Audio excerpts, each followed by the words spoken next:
దేవుడు ఎవరిని ఇష్టపడతారు? మన ప్రశ్న ఏంటి? దేవుడు ఎవరిని ఇష్టపడతారు? దేవుడు ఎవరిని కోరుకుంటారు? అనేక విషయాలు ఉన్నాయి, కానీ ఒక్క మాట మీకు జ్ఞాపకం చేస్తారు. సంఖ్యాకాండం 25వ అధ్యాయంలో 11వ వాక్యం చూడండి. సంఖ్యాకాండం 25వ అధ్యాయం 11వ వాక్యం. వారి మధ్యను నేను వారవలేని దానిని వారి మధ్యను నేను వార్వలేని దానిని తాను వారవలేకపోవుట వలన ఇశ్రాయేలుల మీద నుండి నా కోపము మళ్ళించెను గనుక నేను వారవలేక ఉండియు ఇశ్రాయేలులను నశింపచేయలేదు. Praise the lord. ప్రజలు నశింపబడకుండా ఉండాలి.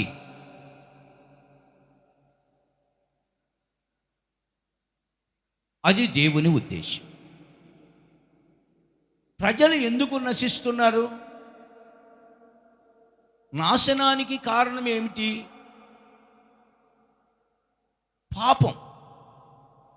పాపం వల్ల మనిషి జీవితానికి నాశనం వచ్చింది, లేదా శాపం వచ్చింది. ఆ శాపం మనిషిని నానా విధములైనటువంటి వేదనలకి గురి చేస్తూ ఉంది. ఒక మాటలో చెప్పాలంటే, నరకంలోకి వెళ్ళి పడకముందే భూమి మీదే మనిషి నరకాన్ని చూస్తున్నాడు. ఈరోజు ఇంకా పడలేదు, పడకముందే నరకం యొక్క అనుభవాన్ని చూస్తున్నాడు. ఆ శాపగ్రస్తమైన నరక సంబంధమైన ఆవేదన, వేదన, దుఃఖం, కన్నీళ్ళు, బాధ, ఇవన్నీ దేవుడు తొలగించాలంటే ప్రాయశ్చిత్తం జరగాలి. ఏం జరగాలి? ప్రాయశ్చిత్తం. దేనికి జరగాలి? పాపానికి ప్రాయశ్చిత్తం జరగాలి. దేవునికి స్తోత్రం. పాపానికి ప్రాయశ్చిత్తం ఎలా జరగాలి? ప్రాయశ్చిత్తం చేసేవాళ్ళు ఒకళ్ళు కావాలి. వాళ్ళు ఎవరయ్యా అంటే, దేవుని సేవకులే ప్రాయశ్చిత్తం చేయగలిగిన వాళ్ళు. దేవుని సేవకులకి ఒక గుండె ధైర్యం ఉండాలి. ఏమిటంటే, ప్రాయశ్చిత్తం చేసే గుండె ధైర్యం. దేవుడు ఏదైతే ఓర్చుకోలేడో దాన్ని సేవకుడు కూడా ఏం చేయకూడదు? ఓర్చుకోకూడదు. అదే దేవుడు అంటున్నాడు ఆ మాట, నేను వార్వలేని దానిని తాను ఎవరిక్కడ వార్వలేకపోయింది? ఫీనెహాసు అనే వ్యక్తి. ఇందాక మనం చెప్పుకున్న ప్రధాన యాజకుడైన అహరోనుకి మనమట్టు అది ఎలియాజరు కుమారుడైన ఫీనెహాసు అసలు ఈ దేవుని పక్షాన ప్రాయశ్చిత్తం చేసేదానికి దేవుడికి ఎవరు కావాలంటే దుర్మార్గుడే కావాల్సి వచ్చింది. సేవకులందరూ పరిశుద్ధులు అని అనుకోమాకండి. దుర్మార్గులమైన మనల్నే ఆయన కోరుకున్నాడు. ఒకప్పుడు దుర్మార్గత కోసం మన అవయవాల్ని ఎలా ఉపయోగించామో, దేవునికి స్తోత్రం, నీతికి దాసులుగా ఉండునట్లు ఇప్పుడు అవే ఈ అవయవాల్ని సాధనాలుగా వాడాలి. దేవునికి స్తోత్రం.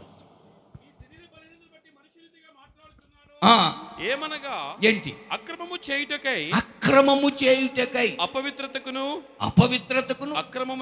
అక్రమమునకు మీ అవయవములను దాసులుగా ఎలాగూ అప్పగించుచురు, సేవకులుగా ఎలాగూ అప్పగించుకున్నారో అలాగే పరిశుద్ధత కలుగుటకై ఇప్పుడు మీ అవయవములను నీతికి దాసులుగా అప్పగించుడి. దేవునికి స్తోత్రం. ఏంటిది? పాపానికి దాసులు. షిమ్యోను లేవి అనేవాళ్ళు యాకోబు యొక్క 12 మంది కొడుకుల్లో వీళ్ళిద్దరు ఒకడు ఉన్నారు. ఈ షిమ్యోను లేవి ఏం చేశారంటే వీళ్ళ ఖడ్గాలంట బలత్కారమైనవి, అంత దుర్మార్గమైనవి. తమ చెల్లెలైనటువంటి దీనా విషయంలో ఆ రాజకుమారుడు ఈమెని పాడు చేస్తే మళ్ళా వాడు ఏం చేశాడంటే ఆమె నాకు వివాహం చేయండి, పెళ్లి చేయండి అని అంటే వీళ్ళు ఏమన్నారంటే మేము వివాహం చేసుకోవాలంటే సున్నతి చేసుకో. ఈ రోజుల్లో చాలామంది ఈ ప్రత్యేకతని కాపాడుకోలేకపోతున్న రోజుల్లో మనం ఉన్నాం. కానీ ప్రత్యేకతను కాపాడుకునే విషయంలో దేవుడు ఎప్పుడో చెప్పిందని, అన్యజనులతో మీరు వియ్యమొందకూడదు, కలిసి ఉండకూడదు, లోక సంబంధంగా ఉండకూడదు, ప్రత్యేకంగా ఉండాలన్నది వీళ్ళ మనసులో ఉంది. వీళ్ళు వెళ్ళి అన్యాయంగా ఉండబడతాడని చంపల. వీళ్ళ సహోదరి అయిన దీనాను ఏం చేశారు వాడు పాడు చేసింది కాకుండా నాకు వివాహం చేయండి అన్నాడు. చేస్తాం కానీ సున్నతి చేసుకోండి, మీరందరూ సున్నతి చేసుకుంటే మా అమ్మాయిని మీకు ఇస్తాం, మీకు మాకు బియ్యాలు జరుపుకుందాం అన్నారు. సరే అని వాళ్ళందరూ సున్నతి చేసుకున్న తర్వాత వాళ్ళంతా బాధలో ఉండగా వీళ్ళు వెళ్ళారు కత్తులు తీసుకువెళ్ళి కథలు లేకుండా పడున్న వాళ్ళందరినీ చంపేశారు. నేను ఎందుకు ఈ మాట చెప్తున్నా, వాళ్ళకి వారం లేకపోయారు. పరిశుద్ధ జీవితాన్ని పాడు చేస్తారంటారా మీరు? మిమ్మల్ని బ్రతకని సేవకులమైన మనకు కూడా ఇదే రోషం, వైరాగ్యం రావాలి. ఎక్కడ అపవిత్రత ఉంటే, ఎక్కడ అన్యాయం ఉంటే అక్కడ ఏం చేయాలి? పొడి చేయాలి. ఇప్పుడు కత్తులు తీసుకుని వెళ్ళే టైం కాదు ఇది.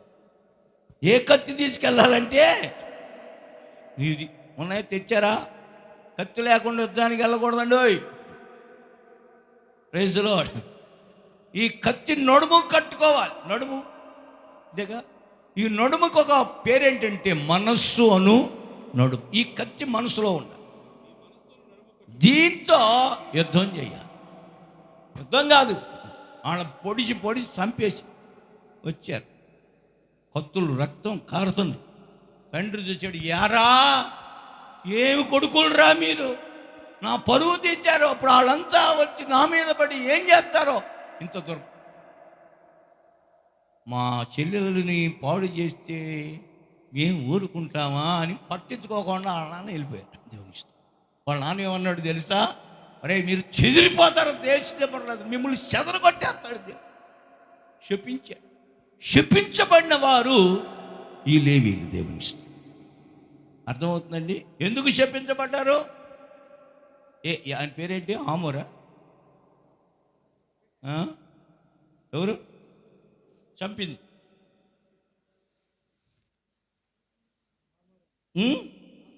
చదువు 34 త్వరగా చదువు.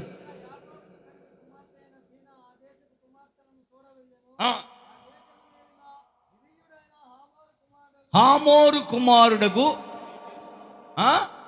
షెకెమును, చాలు ఆ పేరు కోసం చదివించారు. చంపేశారు, మొత్తాన్ని చంపేశారు. అంటే దేవుడు ఏదైతే ఓర్వలేకపోయాడో దాన్ని ఎవరు ఓర్వలేకపోయారు? లేవి, షిమ్యోను ఓర్వలేకపోయారు. కానీ లేవి షిమ్యోను మధ్యలో బ్రేక్ అయ్యాడు. లేవి మాత్రం సేమ్ కంటిన్యూషన్లో వెళ్ళాడు. దేవునికి స్తోత్రం. ఏమిటి? ఇశ్రాయేలీలందరూ కూడా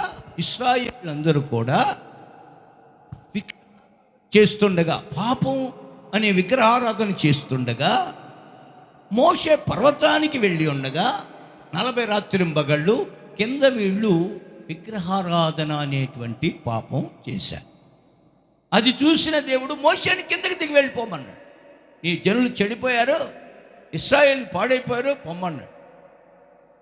మోషే కొండ దిగి వచ్చేసరికి అంతా తిని తాగి నాట్యం ఆడుతున్నారు. ఇక మోషే అన్నాడు, యెహోవా పక్షాన ఉండడానికి మీలో ఎవడైనా ఉన్నాడా అన్నాడు. 12 గోత్రాలు అంటే ఏమన్నాడు? 12 గోత్రాల్లో లేవీ కుమారులు, లేవీలు మాత్రం వచ్చి మోషే పక్కన నిలబడ్డారు. దేవునికి ఇష్టం. ఈ లేవీలు ఎవరంట? నెమ్మదిగా మాట్లాడి పరిష్కారం చేసేవాళ్ళు కాదు, పొడుసుడే. దేవుడికి ఎలాంటి సేవకులు అంటే ఇష్టం తెలుసా? పొడిచి పడేయాలి ముందు. ఎవరిని పడవాలి? పాపాన్ని పడవాలి. దేవునికి ఇష్టం. మనుషులను కాదంటే పొడిచి పడండి. ఆ పాస్టర్ పొడి చేయమంటున్నాడని ఎవడని. దేంతో పడవాలి? దేవుని వాక్యం అనే ఖడ్గంతో పాపం అనే దాన్ని పొడిచి ప్రాయశ్చిత్తం జరిగించాలి. ఆ రోజు వీళ్ళు పొడవడం మొదలెడితే తల్లి అనక, తండ్రి అనక, అన్ననక, తమ్ముడనక ఏ మాత్రం కూడా పక్షపాతం లేకుండా దొరికినట్టు పొడిచి అప్పటికి 3000 మందిని చంపేశారు.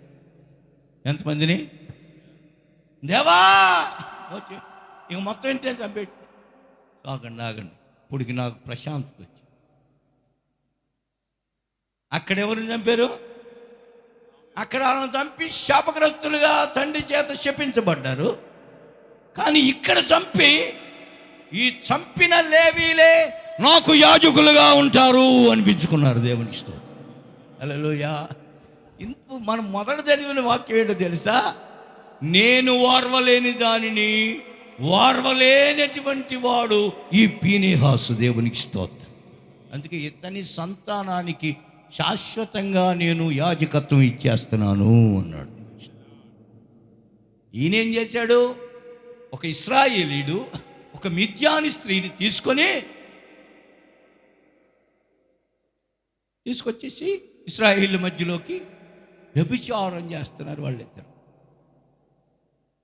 ఇది చూశాడు ఎవరో, ఒక విధంగా చెప్పాలంటే కత్తుల రాయుడు. ఎవరో కత్తులు బడిసి ఏదంటారు చూసారా? వాళ్ళిద్దరూ ఆ గదిలో పాపం చేస్తూ ఉంటే ఓకే ఆ ఖడ్గంతో బరిసితో పొడిస్తే అది ఇద్దరు కడుపుల్లోంచి సొచ్చుకొని కిందకి వెళ్ళి గట్టిగా సప్పట్లు కొట్టాడు. ఎందుకు వాళ్ళని చంపితే సప్పట్లు కొట్టమంటే వెంటయ్య గారు? Praise lord. ఈ రోజున సేవకులమైన మనం కూడా ముందు పొడి చేయాలి. ఆ తర్వాత సంగతి సావటం బతకడం. పాపానికి ఏం జరగాలి? అది మన కాన్సెప్ట్. అది పాపానికి ప్రాయశ్చిత్తం జరిగితే నీకు సేవ ఇస్తాడు,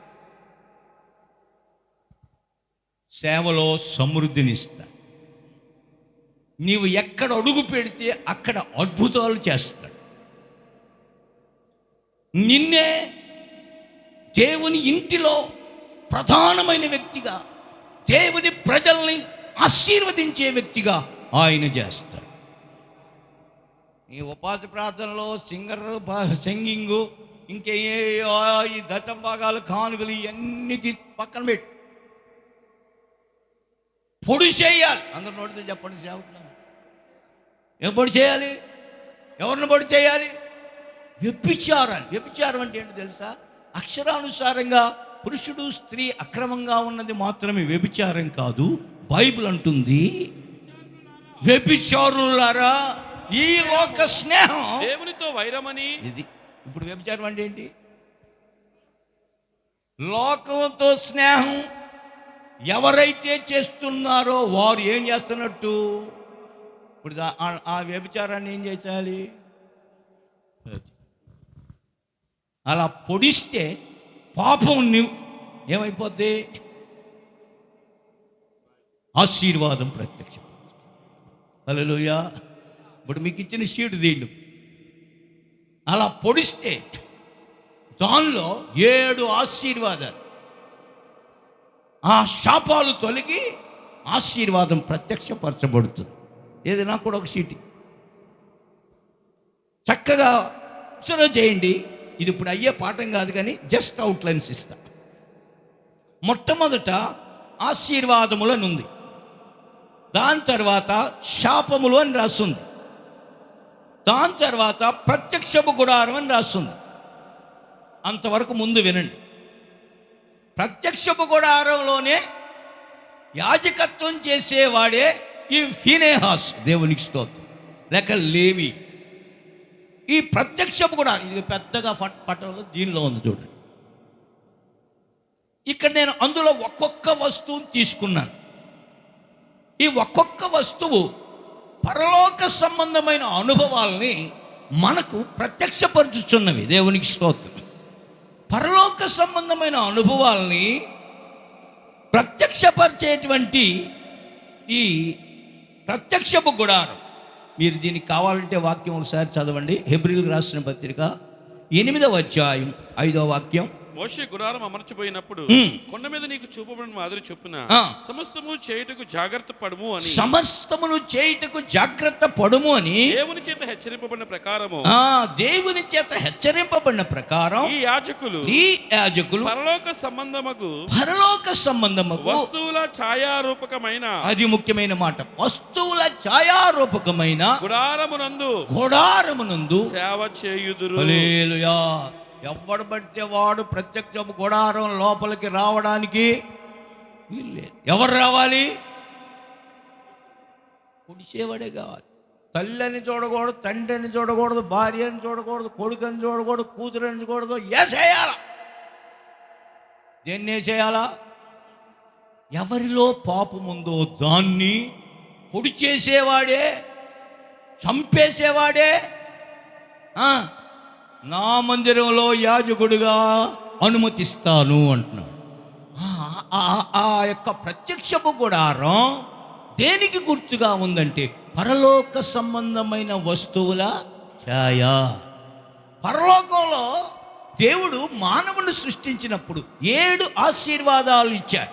నేను చాలా ఫాస్ట్గా వెళ్తాను, జస్ట్ అవగాహన మాత్రం చేసుకోండి. కింద నుంచి వెళదాం.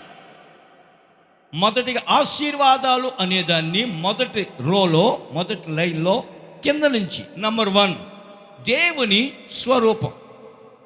నంబర్ 2 ఏలుబడి, రూలర్షిప్. 3 దేవుని మహిమ. 4 దేవునితో సహవాసం, ఫెలోషిప్ విత్ గాడ్. 5 అమర్త్యత, ఇమోర్షాలిటీ. 6 స్వాస్థ్యం, ఇన్హెరిటెన్స్. 7 నిత్య జీవం. ఈ 7 ఆశీర్వాదాలు పరలోకమందున్న దేవుడు మనిషికి ఇచ్చాడు. వీటిలో ఎదగాలి, వీటిలో ఇతడు ఆశీర్వదించబడాలి, నా యొక్క పరిపూర్ణతకి రావాలి అని దేవుడు 3 రకాలైన ఆహార సంబంధమైన వృక్షాలని ఏదేను తోటలో ఉంచాడు. నంబర్ 1 శరీరములో ఎదుగుటకు సకల ఆహారానికి సంబంధించిన వృక్ష ఫలాలు. నంబర్ 2 జీవములో ఎదగడానికి, అందరు గట్టిగా ఒక హల్లెలూయా చెప్పండి, ప్రాణములో ఎదగడానికి జీవ వృక్ష ఫలం. ఆత్మలో ఎదగడానికి ఏంటిది? మంచి చెడ్డల తెలివినిచ్చే వృక్ష ఫలం. ఈ 3 మానవుని యొక్క ఆశీర్వాద కోసం, ఎదుగుదల కోసమే, సంపూర్ణత కోసమే ఇచ్చాడు. కానీ కండిషన్, దేవుడు చెప్పేంత వరకు ఆగాలి. ఆగకుండా తొందరపడి దేవుడు తినవద్దని చెప్పినటువంటి వృక్ష ఫలాన్ని తినేసి తింటే ఏమైంది? ఆజ్ఞ అతిక్రమించారు. అది పాపం. తింటేనే ఆజ్ఞ అతిక్రమించడం ఏంటి? ఇప్పుడు నేను మీకు ఒక ఉదాహరణ చెప్తాను. మీరిద్దరు ఏంటండి, నువ్వు కూడా చూడండి, సరేరా నువ్వు కూడా రండి, ఎవరైనా పర్లేదు. ఇటు చూడండి,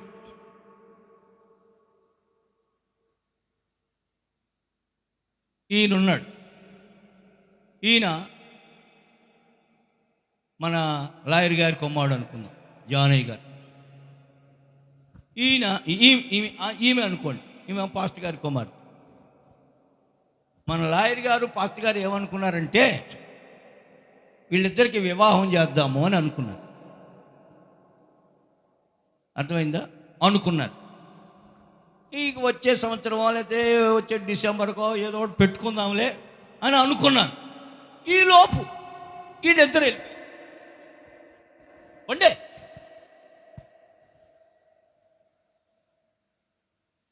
అనుకున్నారు. ఈలోపు వీళ్ళు వెళ్ళిపోయారు. అప్పుడు మన లాయరయ్య గారు ఎక్కడ పెట్టుకుంటారు తలకాయ, మన పాస్టర్ గారు ఎక్కడ పెట్టుకుంటారు? మీరందరూ ఏమంటారు? వెళ్ళిపోయారంటగా. ఊరంతా ఏమంటారు? లేపేసుకుని వెళ్ళిపోయారు. అది తప్ప? అనుకున్నదేగా, అది తప్ప?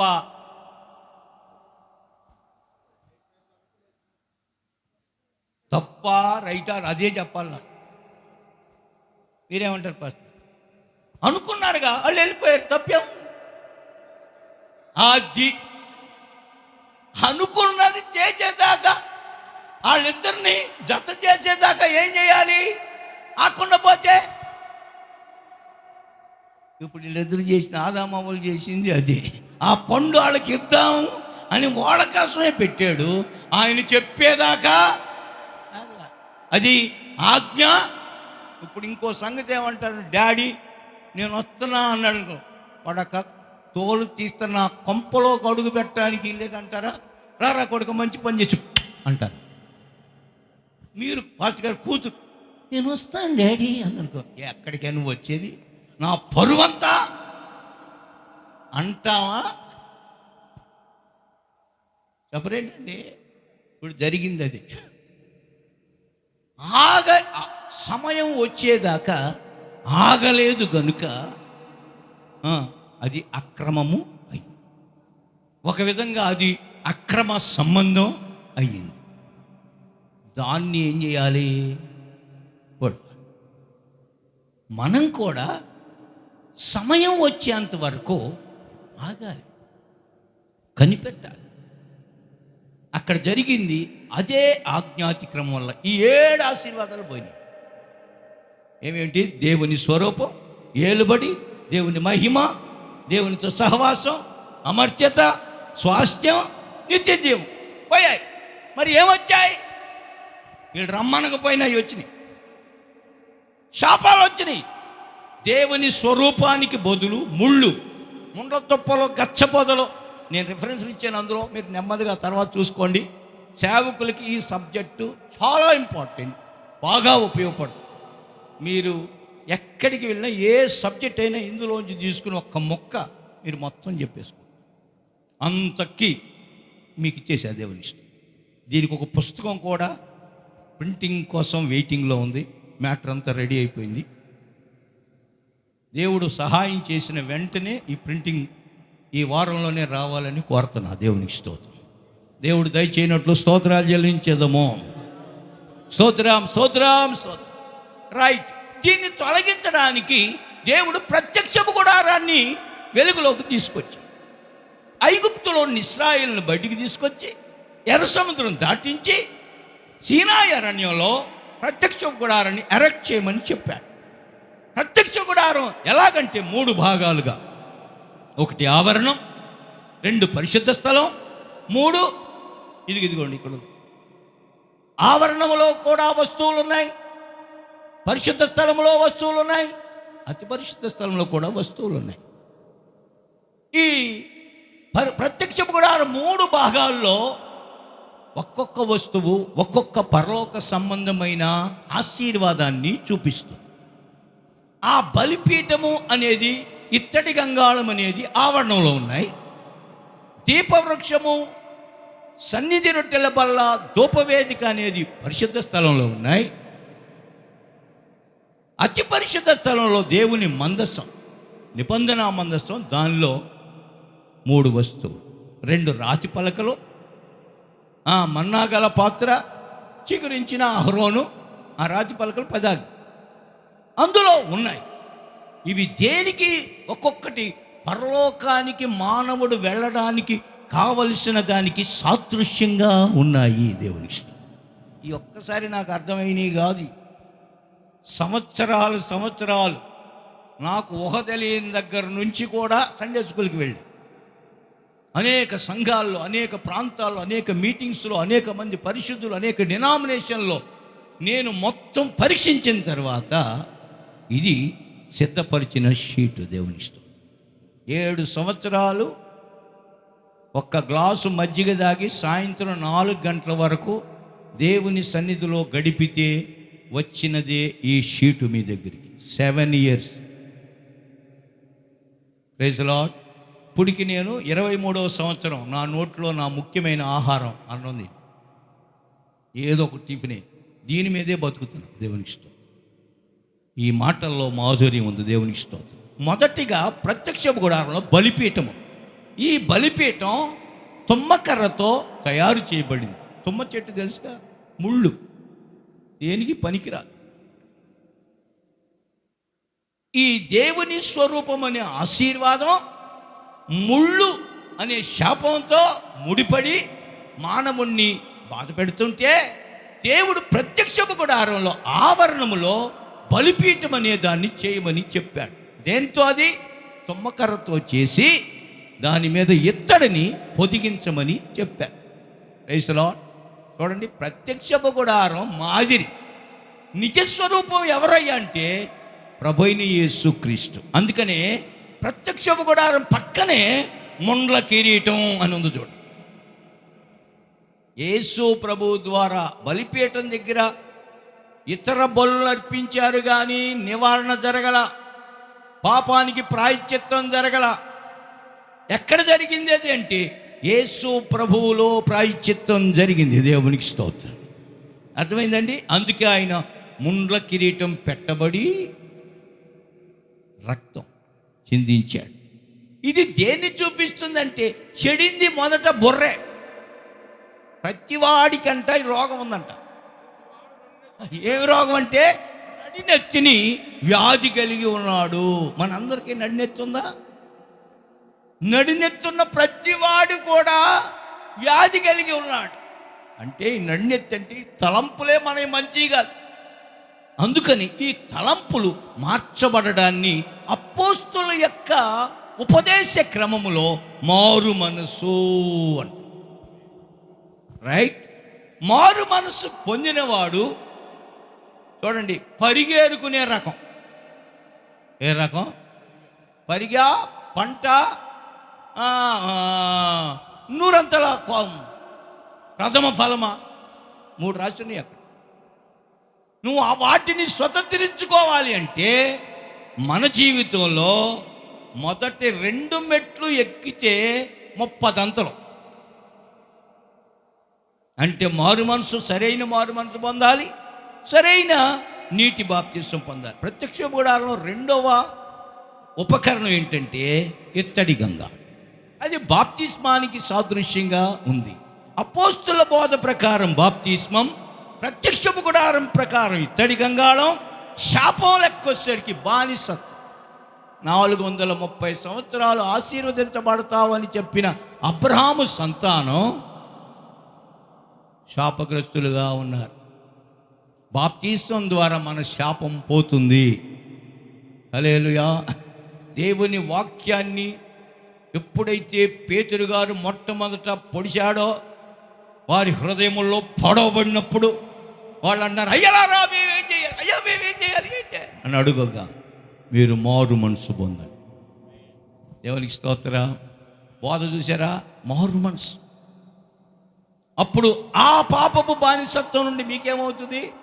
తర్వాత నీటి బాప్తిస్మం పొందాలి. ప్రియమైన వారలారా, ఇవన్నీ ఎక్కడి నుంచి లాక్కొచ్చి ఎక్కడికి ఎండింగ్ చేస్తున్నామంటే, దేవుడు ఆదిలో ఇచ్చిన ఫార్మర్ ఎటర్నిటీలో ఉన్న దేవుడు ఆదిలో మానవునికి ఇచ్చిన ఆశీర్వాదం శాపంగా అవిజేయత వలన మారగా, ఆ శాప నివారణ ప్రత్యక్షపు గుడారం ద్వారా తొలగించాలని దేవుడు సంకల్పించగా, అది నెరవేర్చబడకపోగా, అది యేసుక్రీస్తులో నెరవేర్చబడి ముండ్ల కిరీటధారిగా అతడు బాధను అనుభవించి మనకు మనసు మారు మనసు కలుగు చేసి పరిగేరుకునే స్థితిలోకి వచ్చాడు. పరిగంటే అక్కడొకటే, అక్కడొకటే, అక్కడొకటే, అక్కడొకటే. అది పొందిన వాళ్ళు చనిపోతే ఎక్కడుంటారో తెలుసా? నూతన భూమి అనే నిత్య నివాస స్థలానికి వెళ్ళడానికి ముందు టెంపరీగా ఉండే విశ్రాంతి స్థలం ఉంది. దాన్ని పరదైసు అన్నారు. దేవునికి స్తోత్రం. ఆ పరదైసులోకి వెళతారు. దీన్ని ముప్పదంతలో అన్నారు. మీకు ఎగ్జాంపుల్ చెప్తాను. కల్వారి శిలువలో యేసయ్య వేలాడుతున్నప్పుడు ఇరువురు దొంగల్ని ఆ పక్కన ఈ పక్కన వేలాడదీశారు. అందులో ఒకడన్నాడు, నిన్ను నీవే రక్షించుకొని మమ్మల్ని కూడా రక్షించుకొచ్చిరా బాబు, ఇదేంది మాకు అని అన్నాడు. ఇంకొకడు అన్నాడు, రే ఊరుకోరా బాబు, మనం ఈ శిక్షకు తగిన వాళ్ళమే, ఆయన ఏ పాపం చేశాడురా బాబు. ప్రేమాస్వరూపి దయగల ప్రభా, ఈ రాజ్యంలో నన్ను జ్ఞాపకం చేసుకోండి. అంత బాధలో ఉన్న యేసు ప్రభు రెస్పాండ్ అయ్యి, నీవు నాతో కూడా నేడు పరదేశులో, పరలోకం కాదు పరదేశం, అలా లాస్ట్ నిమిషాల్లో రక్షించబడిన వాడు కూడా ఒక పరిగిలాగా దేవుని మాట విని రక్షించబడుతున్నాడు. అలా మీరు ఒక్కొక్క మెట్టు వెళ్ళారనుకోండి, ఒక్కొక్క శాపం తొలగిపోతుంది. దేవునికి స్తోత్రం. ఈ శాపం తొలగడానికి మన చేతిలో ఉన్న వాక్యమని కత్తి తీసుకోవాలి. మన మీద ఉన్న శాపం పోవాలి, మన కుటుంబస్తుల మీద ఉన్న శాపం పోవాలి, మన దగ్గరికి మందిరానికి వస్తున్నారే వాళ్ళ శాపం పోవాలి, లోకంలో నశించిపోతున్న వారి శాపం కూడా పోవాలి. అందుకు మనకి ఏం కావాలి? ఓర్వలేనితనం. ఓర్వలేనితనం అంటే ఏంటి? లోకాన్ని చూస్తే ఓర్వలేడు ఆయన. ఎవరు? నేను లోక సంబంధిని కానట్టు. వీరు కూడా లోక సంబంధులు. లోకం అంటే మనకు తెలుసు, కన్నుల వ్యామోహం, శరీర వ్యామోహం, జీవపు డబ్బులే డబ్బులు, ధన వ్యామోహాలు, ఇవన్నీ బడాయిలే. ఈ బడాయిలన్నీ కూడా దేవునికి ఇష్టం లేదు. అందుకే పీనేహాసు ఏం చేశాడు? చేశాడు. ఇప్పుడు మనం కూడా ఇదే ఖడ్గంతో వేయబడాలి, వేసేయాలి. అప్పుడు ఆశీర్వాదాలన్నీ వస్తాయి. లేదా ఒక్క ఆశీర్వాదం కూడా రాదు.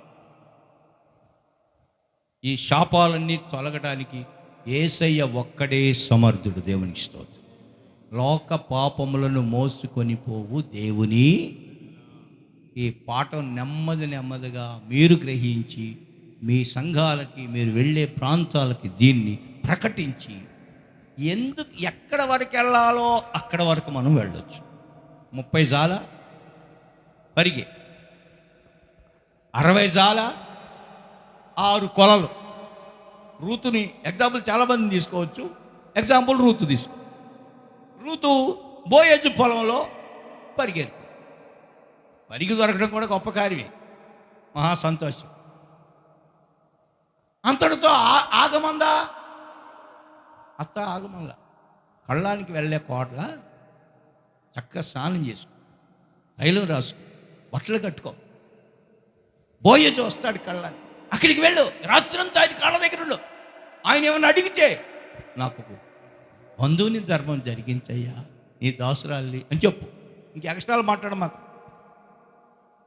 వెళ్ళింది, కాళ్ళ దగ్గర అలా పడుకుంది.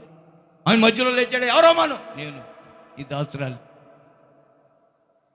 నా పేరు రూతు, నాకు బంధువుని ధర్మం జరిగించు అంటే, సర్లే ఈ సంగతి ఎవరికి తెలియమని మాక, నేను నీకు చేయవలసిన టైంలో చేస్తాను అని ఉదయాన్నే లేచిన తర్వాత 6 కొలలు ఎవలు బార్లీ మూటగట్టి ఆమె భుజం మీద పెట్టి పంపించేసి, దాన్ని 60 అంతలు 6 కొలలు. అంతటితో ఆగలా. బోయజుకి ఈమెమవ్వాలి? భార్యగా మారాలి. అంటే భార్యకి సర్వక్కులు ఉంటాయా? సగం ఇస్తారా? బోయజుకి ఏముందో అదంతా ఎవరిది? నేను అంటాను, ఆ స్టేటస్కి రావాలి మనం. అరే ఈ 1000 రూపాయలు, 500, 1,00,000 ఇది ఏంది మనకే? ఆయనే మందే. ఆమెను అంటారా మీరు? మాకు పరిగి సాగు, పరిగితో సరిపెట్టుకుంటారా సేవకులారా? నిద్రపోతున్నారు చాలామంది. గట్టిగా అల్లుళ్ళు చెప్పండి. పరిగి సాలా కాదు, సాలదా అని చెప్పు. ముక్క అయిపోతే మాత్రం వేసేవాడి మీద నేను అంటాను, వేసేవాడు యాత్రాడు పోగేసుకోవటానికి మనకేంటి? తెచ్చుకున్నావా బెడ్షీట్ పరుచుకో అన్నాడు దేవునికి ఇష్టం. కళ్ళానికి వెళ్ళేటప్పుడు బెడ్షీట్ తెచ్చుకోను, కింద వేసుకోవటానికి. ఆయన ఎవరు పోస్తాడని కాదు, కింద వేసుకొని పడుకోవడానికి తెచ్చుకుంది. ఆ బెడ్షీట్ నిండా 6 కొలలు బరువుగా మోసుకొచ్చుకో. ఈ ఆశీర్వాదాలతో కూడా తృప్తి లేదు. కారు ఇస్తే సంతోషమే, ఏసీ ఇస్తే సంతోషమే, మంచి మందిరం ఇస్తే సంతోషమే, అన్ని తినుబండారాలు ఇస్తే ఇవన్నీ కాదు. మరేం కావాలి? ఆయన కావాలి నాకు దేవుని ఇష్టం. ప్రియుడా నిన్ను చూడాలని, ప్రియ నీ వలెనే మారాలని, ప్రియుడా నిన్ను చూడాలని, ప్రియ నీ వలెనే మారాలని, ప్రియతమా నాకాంక్ష తీరాలని, ప్రియతమా నాకాంక్ష తీరాలని, ప్రియమారనామది కోరినే, ప్రియమారనామది కోరినే, యేసయ్యా నా ప్రియా ఎప్పుడో నిరాకడ, యేసయ్యా నా ప్రియా ఎప్పుడో యేసయ్యా నా ప్రియా. హల్లెలూయా. పరిగితో తృప్తి పడదు. పరిగి అంటే దేవుడు తెలుసా? మన భాషలో ఆడిచ్చిన 50 రూపాయలు, ఆడిచ్చిన 10 రూపాయలు, ఆడిచ్చిన 100 రూపాయలు, ఆడిచ్చిన 500 రూపాయలు, ఆడిచ్చిన 1,00,000 రూపాయలు, ఇది పరిగి. అవి చూస్తేనే సంతోషం మనకు. అమ్మో ఇన్ని కానుకలు వచ్చినాయి బాబు. ఇవి కాదు, కట్ల కట్టలు వచ్చేయాలి దేవునికి స్తోత్రం, మూటలు మూటలు వచ్చేయాలి దేవునికి స్తోత్రం. ఈ పరిగేమో ఆవరణం దాకే, ఇది ఆవరణం వరకే, అందరు రాలేరు ఆవరణం వరకు. సున్నతి చేయబడిన ఇశ్రాయేలీలందరూ ఆవరణం వరకు వస్తారు. పరిశుద్ధ స్థలంలోకి వెళ్ళాలంటే సున్నది కాదు, లేవీయుడిగా మారాలి. అంటే కత్తి సంఘంలో విశ్వాసులు కానీ సేవకులు కానీ వచ్చిన ఏమి కాదండి, ఏమైనా పర్వాలేదు అనకూడదు. ముందు పాపం ఎక్కడుందో అక్కడ కస పొడి చేసేది, ఆ తర్వాత ఆపరేషన్ చేసి కుట్లేసి ఏం కాదులేమ్మ పర్లేదు, పొడిచినాక పర్లేదు అనాలి, చేదు తీసినాక పర్లేదు అనాలి. ముందే పర్లేదంటే ఆ మనిషి చచ్చిపోద్ది, చంపింది నువ్వే, నీ మీద కేసు పెట్టు. Praise the lord.